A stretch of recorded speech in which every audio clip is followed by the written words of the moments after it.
Velkommen til den her video, hvor jeg vil vise, hvordan man kan lave tildelingskort i den nye markadministrator på baggrund af en udsætskabelon. Vi går over til marker og finder den mark, hvor vi vil lave tildelingskortet. Dengang der er det mark 5-0.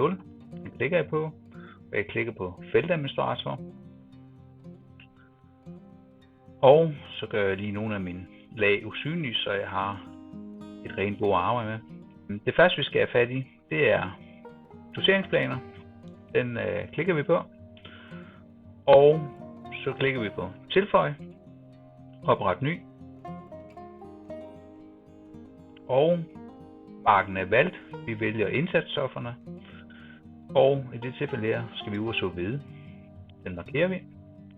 Og vi skal have fundet en zone. Og der har vi jo lavet en skabelon. Den markerer vi.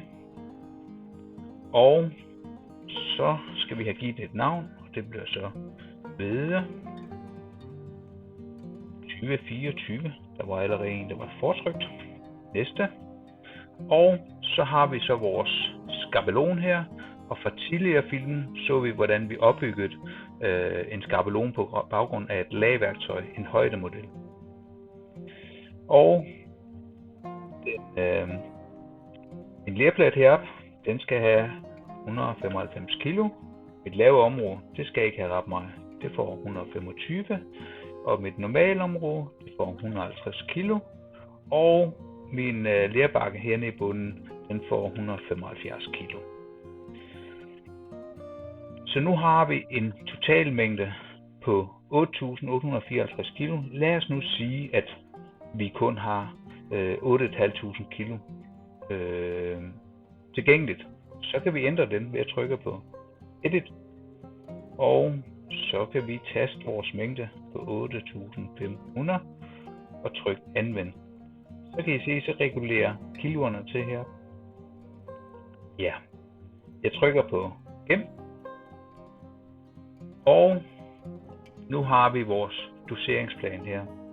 Og så kan vi sende den ud til køretøjet. Eller vi kan downloade den, når det kommer dertil. Nemlig her, hvis jeg markerer her, så vil I kunne downloade den, og så sende den til træk nu på en USB-pind, og så lægge den ind i forskellige skærmtyper. Nemlig. Yes. Det var, hvad jeg havde valgt, vi skulle se på i dag. Tak fordi I kom med.